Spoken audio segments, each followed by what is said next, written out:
Get into it. Hello and welcome back. Day before July 4th, which would be July 3rd, Monday.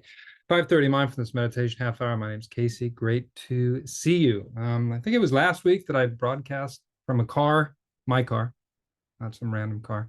I was playing a show up the street from where I had parked, and it just worked out at the time frame that I was able to lead the meetup from my car. We meditated there. It was really nice.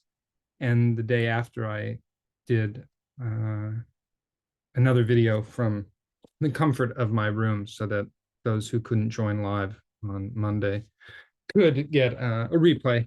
So, meditation, I realized that, especially in the beginning of the practice, when we're establishing and kind of starting to figure out what the practice looks like for us, what it feels like for us, it can feel like there's a lot of tension because originally the very common misconception is that to be distracted in your head or taken away by thoughts, that's bad.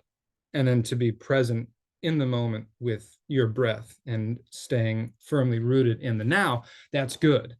And that is a very dichotomous way, and a very Western way, indeed, of thinking about mindfulness and thinking about being lost in thought versus being present.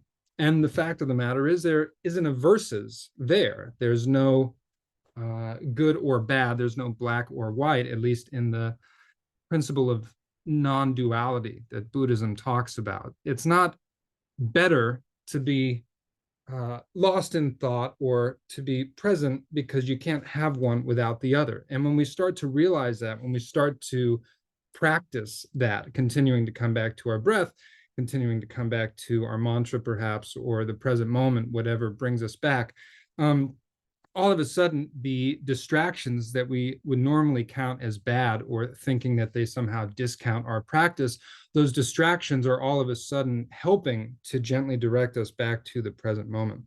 And for example, the other day I was meditating in my car, as it was, and I felt very distracted. I felt pretty restless. And whenever I realized I was restless, I'd remember what I was doing, which is meditating, coming back to my breath, coming back to the mantra. And in doing that, the feelings of restlessness, the distracted feelings of being somehow outside of the present moment, they were gently directing me back to my meditation practice. And they were like meditation bells, which is one technique of meditation, especially in the beginning of a practice that can be very helpful, is to have that external sound of a bell to help gently guide you back to your practice, especially in the beginning of one's meditation practice. When we're first founding a practice, it can be helpful to either do guided meditation or to have some sort of external reminder to bring us back to the practice, bring us back to our breath, our mantra, the present moment, bring us back to our practice. The further we go with our practice, the deeper we get into it, we don't need those external hints as much, although they can be there, and they don't need to be a bell. It could be anything, really. I remember a long time ago, I think I suggested for the students here to find a meditation bell that wasn't a bell. And it could be a plant in a corner. It could be a bench in a park, which is what it was for me, I believe, at the time when I brought that up, or maybe a rock or something in the kitchen. A meditation bell in the sense that anytime we saw it, we would associate that with our practice, and it would bring us back to the breath, the present moment, the now, all of which occur simultaneously when we return to ourselves, which is what the practice of meditation is. And so if you find your thoughts wandering, as is often the case, that's what they tend to do. It's kind of their job, is to just be going at all times. When we recognize that, we can understand that that is as integral and essential a part of the practice as staying in the present moment, staying with our breath is to the practice. We can't have one without the other. And when we realize that, one is not bad, one is not good, both are necessary. And I think that that helps take away a lot of the pressure that many people feel in a meditation practice. And the pressure is, I need to stay present right now. I need to stay with my breath. And if I don't, I failed. And really, there is fortunately no need to have that kind of mentality when we meditate. And when we start to loosen up a little bit more, um, when we start to relax away from that sort of mentality and think, oh, well, I'm distracted now, but that's actually very helpful because that is what's guiding me back. That's what's reminding me to come back to myself. It's actually strengthening my practice. I can't have one without the other. To be lost in thought is just the other side of the coin of being mindful. And we can actually be grateful and appreciative of the thoughts and the emotions that draw us away from our practice, because then that is a meditation bell bringing us right back to where we need to be. And when we're away, that's where we need to be as well. I have a sign or a postcard. It's been in my bathroom for years now. It says, "You are exactly where you need to be." And it's a nice sentiment. I don't always believe it. More and more, I feel like it's a little bit more intuitive now. But you are exactly where you need to be. And that is whether you're lost in thought or whether you are in the present moment. None of these are mutually exclusive. You can't have one without the other. That's the beauty of non-duality, where suffering and happiness are not opposing or juxtapositions of one another. They're actually complementary. One cannot exist without the other. They are interdependent of one another or with one another. And when we start to think about that, all of a sudden the tension starts to dissolve a little bit. And in yoga, there's a lot of twists physically. And I remember saying at one point, feel your body wringing out the stress as you twist into this revolved crescent lunge or something to that effect, where we're really twisting the body and wringing out the stress as we're sweating and everything. And one of the experiences that I've heard described in meditation is that we are dissolving our stress.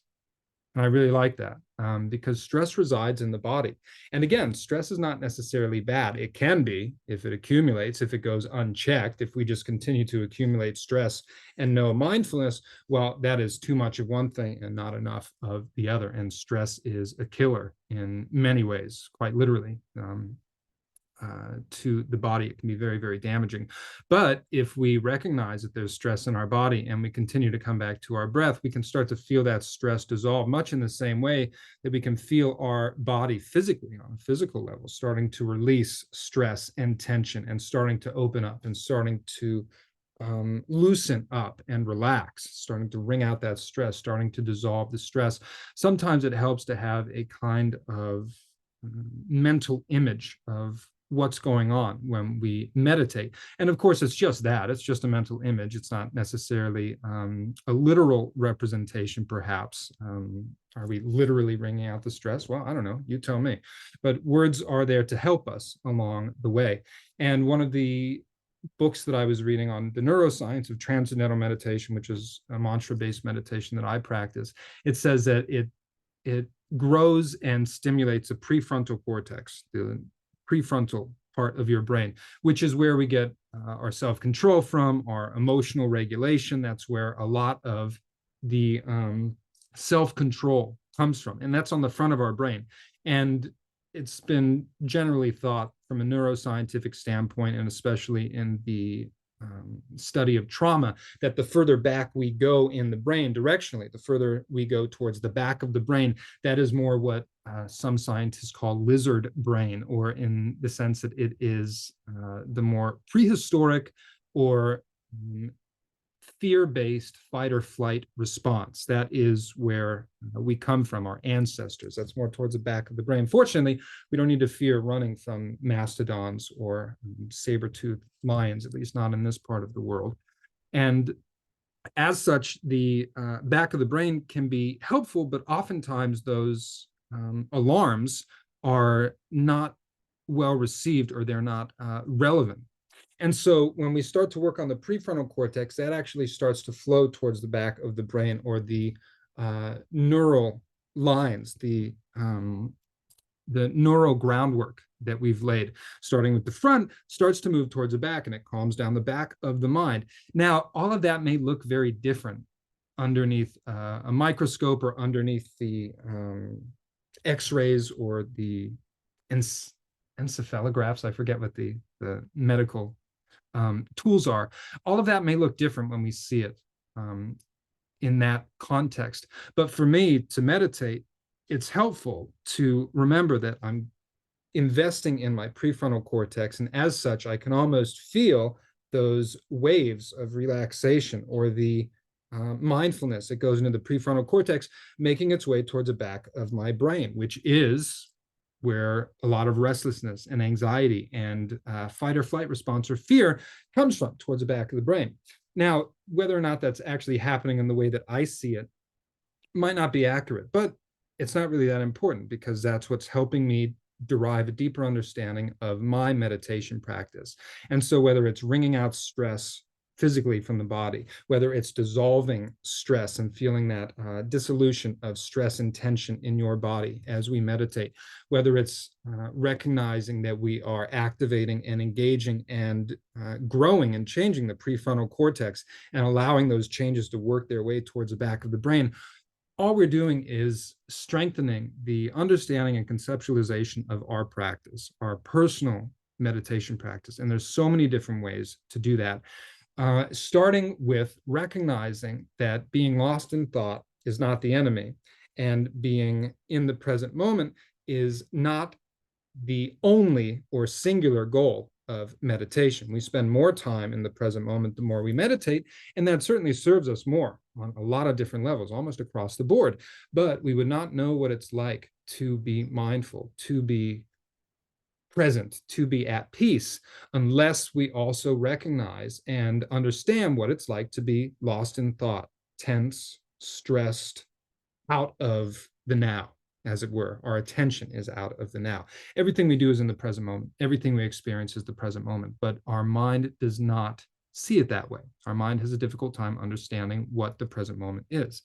And that's okay, because our attention can either be with our mind elsewhere, or we can direct it back to our practice, to the present moment. And when we start to realize that our thoughts are not the enemies, our emotions are not the enemies, physical sensations or physical experiences of pain or strain or restlessness or tension or irritation, those aren't the enemy, actually. Those are all meditation bells directing us to come back to the present moment, the experience, whatever it is. And then suddenly we're losing these labels of bad or good. We just understand that whatever's happening is whatever's happening. And the goal is to be present for that. And that's really the foundation of, I think, a strong and flourishing practice. And with that understanding, we lay the groundwork to developing and strengthening and understanding our own practice on our terms, which is really what I'm talking about. So all that being said, let's find a comfortable seated position the next 12, 13 minutes or so. Let's just relax and breathe and allow everything to come and go as it wants to. We'll just be there for it.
Take a few deep breaths.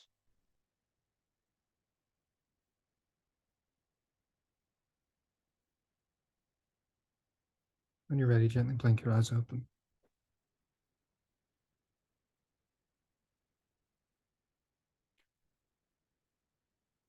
It takes a lot of energy to try to not think certain thoughts, try to not feel certain emotions, to try to hang on to certain feelings, certain memories while trying to push away others. It's a lot of energy, and we can liken it to swimming upstream in a river. Ultimately, it is a futile and exhausting sort of effort, one that doesn't serve us. And eventually, we have the option to let go and relax. And when we start to do that, the river begins to carry us along. And suddenly, the entire strength, the entire flow, the entire power of the river is suddenly working with us. We are working with that river as well. When we meditate, we can start to break free from and transcend much of the dualistic and limiting thoughts and mentalities that we have and that we've used throughout our life. And in doing that, suddenly every memory, every emotion, every physical sensation, every experience, every moment is there to help us, directing us back to the present moment, directing us back to ourselves. And then suddenly there's no way that we can lose. Everything is there for us. I want to thank you for sharing your practice with me today. My name is Casey. Always a pleasure. Enjoy your 4th of July. Be safe.